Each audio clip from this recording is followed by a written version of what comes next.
Today we're going to be talking about the squat. So maybe your squat is painful, maybe your back hurts when you squat, your knees hurt when you squat, SI joints hurt. So we're going to try to diagnose some of the problem. And if you have like a smooth floor like I got here with this carpet, I'll do a little squat here. Maybe you can see. So if I just, first I'll show the sloppy squat. So the sloppy squat is when I immediately kind of tuck the butt. We call that the butt wink.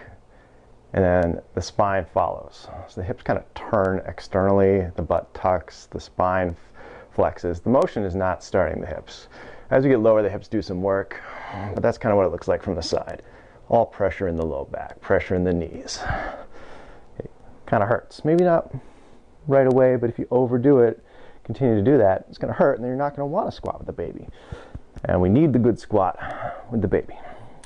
So you can kind of see, because when that hip turns externally, it's going to force the foot inwards. So if you've got a carpet like this, it might drag. Now it does it worse on my right than my left, so this might not pull up as much, but I'll try to make this the sloppiest squat in the world so it doesn't. So we're just going to squat down, and I can feel that carpet bunch just a little bit under the left foot. And then you can try it on the other side, because it might be just a one-sided issue. It might be worse on one side. So I know you can't see it as much over here. About the same, about equal. So you might just have one hip that's really externally rotated if you're doing it on the carpet. It might be that the carpet's not a foolproof test. It might just drag more on one side than the other. But you might know, okay, that left hip's more externally rotated than the right, or maybe they just both are. So one trick is to pretend that you are spreading the carpet. So we do that same squat here. You can test this on here if you find maybe a towel or something on like linoleum, or this is like a nice slick wood floor.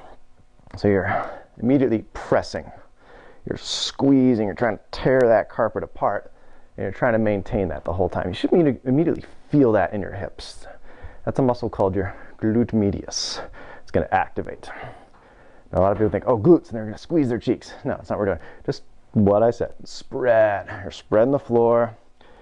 What that does, it actually turns the hip, the femoral head in the socket, puts a little more straight in there, right? Because remember, if it's facing outwards, the femoral head is kind of forward. So if we're squeezing, spreading the floor, that's going to line it up a little bit better. And the trick is to maintain that as we go down. So the things with foundation training, I got the shirt on today, foundation training, is we're trying to lengthen. A big breath fills up that lower spine.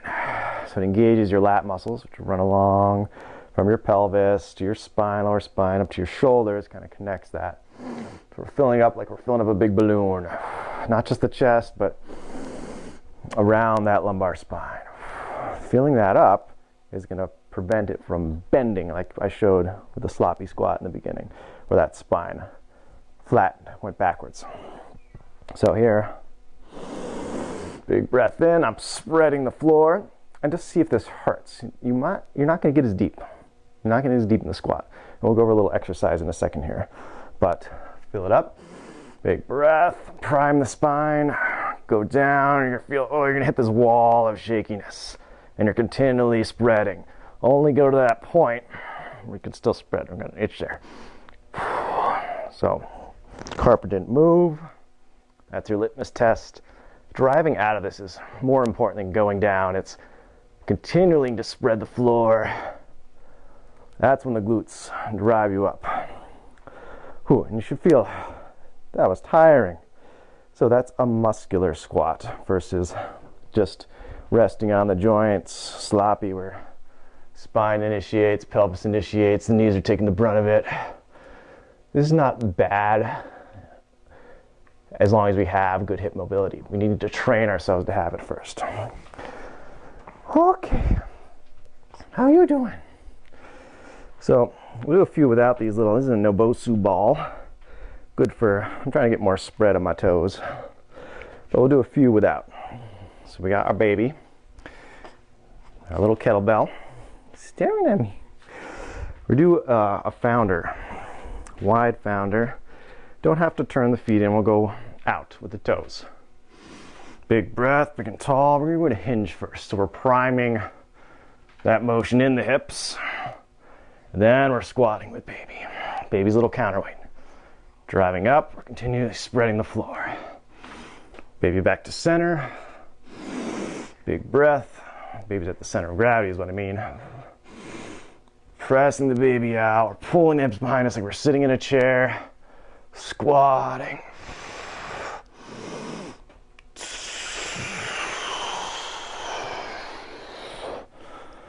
You like that? Let's give baby another little angle. It's more like a platter now. So we're hinging, serving the platter, serve the baby. And then squatting. Good. Let's do another platter. It's tiring. Hinging, squatting. Good.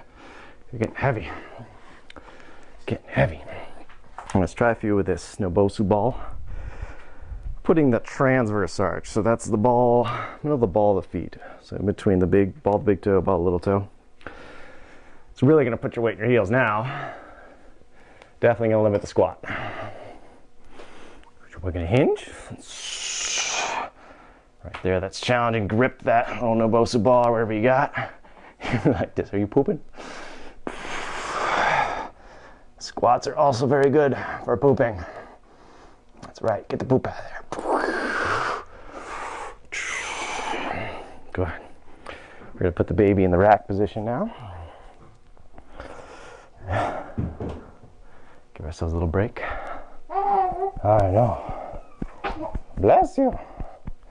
Let's do 3 more squats. Let's rep them out. Big breath. Let's turn and face the camera. People want to see your face. I know I'm jealous. I just want to see your face the whole time. Why are you looking around? What do you see? All right, big breath. Pulling the belly in. Inflating that lower back. Inflating the ribs wide. Hinge the baby.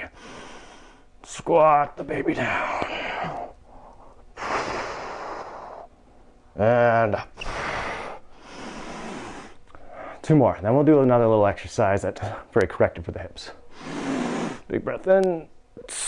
Hinge. Get that motion in the hips. You feel those external rotated hips stretching. Spreading the floor. Don't forget. 1 more. These squats are exhausting. Because we're teaching muscle that's tight to stretch. Muscle that's weak to activate. Some people wear out their joints because they're like, all right, we're gonna do 100 squats. And they're just kind of all joints, right? It's super easy, but I'm just completely using my joints there. Which is okay if you gotta get through that motion. But when we're retraining, it's slow, it's controlled. That's why it's great with the baby. He's awake right now, but if he was sleeping, we've gone really slow. That big breath is important. In through the nose. I'm kind of inflating the back a little bit. I don't know if you can see that, I'm getting wide. Filling up all that space. So the next little correction exercise, we'll keep them facing towards you. You can go back to your slippery mat, is the Cossack Squad. I'll show you on my good ankle. So, as you can tell, it's slippery, this is sliding right there. It's pretty much a squat on one side. So first we'll kind of go into that same kind of founder position. Got the baby out here. And then I'm just gonna do this first hinge before we lift that other foot. Just feel the motion in your left hip. It's a lateral hinge. Then we're letting the knee bend. And we could even tap baby down. Press baby out into the hinge. Lateral hinge. Let that foot turn out. And don't round and get the baby down. The goal is to let the hip bring baby down. So you notice you have this little bend in your elbows when you got this right. So if they're just locked out, you notice how my chest caves. If I keep a big chest, I end about there. There's always that little bend. Looks like I'm flexing. What really I'm doing is I'm keeping my shoulders from protracting, which caves my upper chest in. Little foundation training principle. Coffee's done. All right, feet are a little turned out, a little externally rotated. One little trick I'm working on now is bringing the toes up, grabbing the mat with the balls of the feet. Kind of like working on a slippery surface like this. Makes me have a little more control. Hinge, press the baby. You're being so tolerant today. He's usually not this tolerant. As we go down, we'll kind of drop, get his feet touch, come back to that middle hinge position. We're already in the hinge, so we're just gonna first pull the right hip back, then rotate, let the knee go. That knee over toes is great for ankle mobility too, because you might have an ankle mobility issue. Let's just stay in the hinge. We're not even gonna come back to a standing position. We're gonna stay in this hinge. First, lateral hinge, and watch my foot as it turns, then the knee goes. Little tap. Pulling the hip back, trying not to round, getting the head up, chest up as much as possible. Oh, it's exhausting. So for me, I'm noticing going right much harder. So this is gonna correct a hip issue on one side. Let's go 2 more times each side, and then we'll do some correction reps.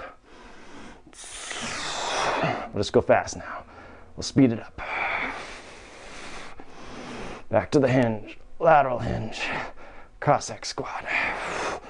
Staying in the hinge, lateral hinge, Cossack Squad. Staying in the hinge, left lateral hinge, Cossack Squad. One more, staying in the hinge, left, right lateral hinge, Cossack Squad. Good. Back to the hinge. And then out of the hinge, you don't want to slump out of it. You want to pull with your hamstrings, digging your heels and pulling yourself to a standing position. All right, let's give baby a break. Baby belly time. Let's shake that off a little bit. All right, so you found maybe a tight side. Maybe both sides are tight. It's hard to say. I don't necessarily think it's my ankle or my hip, it's my right ankle, that knee over toe. What I mean by that is that knee starts going over that toe. It's stiff. We talked about this last time doing that little exercise here. Another good one for that is the Patrick step, which is if it's the right tight ankle, you bring kind of this, like you're taking a step with the left foot and you're just holding there. And I like to push the baby away, which makes that knee go over toe even a little bit more. You can see how that knee doesn't want to go very far, but I'm working against that restriction. I'll show you the other side. Again, this is probably inverted. I'll fix that later. So left leg, I'm stepping, pushing baby away, get that knee a little farther away. And I'm not throwing my pelvis forward, right? The hip initiates. So my neck is pulling long towards the ceiling. A little bit behind too. I'm lifting, pulling that chin in, then even lifting baby, driving away. And sometimes I'll add this little stretch to it as well, which gets more of the forward leg here, gets that nice little calf stretch. Then you can kind of switch back and forth between the two. Even that out, because the other side was the tighter side. So this is a little easier mobility drill if you don't like the Cossack squat. We're almost done here. Hang in there. All right. Forward. Press the baby. Calf stretch on the left. Again, I can feel my body wanting to round. Every time you round, come out of it, reset. Try to go in with integrity. See the shake, the tremor? It's a good sign that you're doing it right. If it's easy, doing it wrong.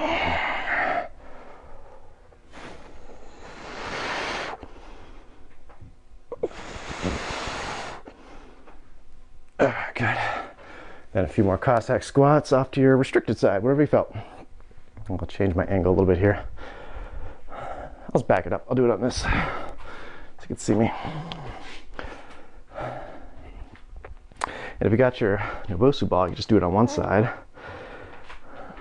Put it in that transverse arch. And I'm just going to go off to my right side. It might appear as my left.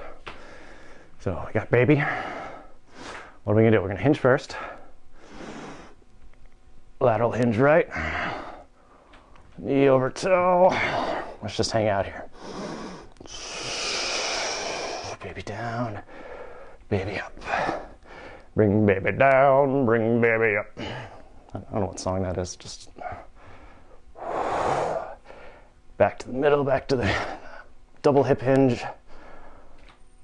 Lateral hinge. I always want to do the Cossack Squad first, but definitely try to laterally hinge. Get the hip to work, then let the knee. Same progression when we're squatting. We'll finish with a few squats here. Whoo, tired, sweaty. Daddy sweaty, baby sweaty. Oh, so the hip initiating the motion. Let's do it from the side so you can see some different angles. I like a little wider squat with these, especially if I'm hinging. Pulling hips back and spine is lengthening as we're doing that. It's a big tug of war from the neck all the way down the spine. Then I'm initiating the squat, spreading the floor. And then we're ready to bring the baby here, drive up. Whatever feels good. Big breath. Pull, expand that lower back there. Exhale, move. Maybe take another breath.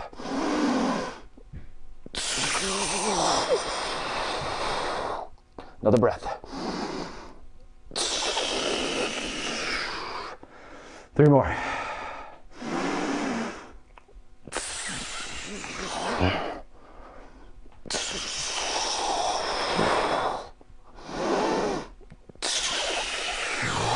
Two more.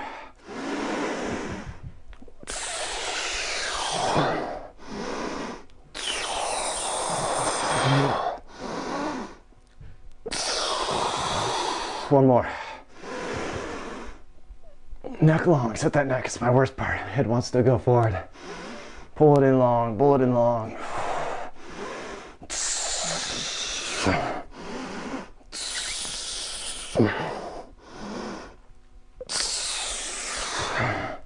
Now is a little test.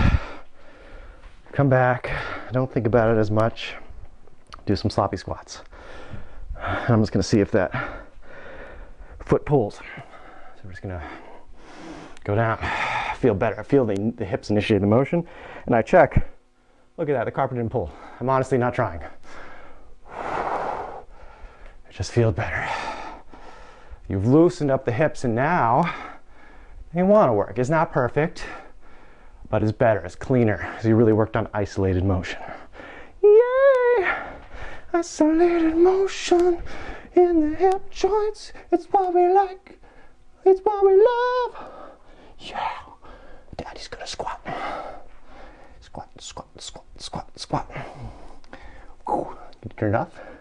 Hit the finish button. Say goodbye. Say bye, Facebook. Thanks for watching me, Isaiah. Learn next time about your hips. Doop, doop, doop. You're done.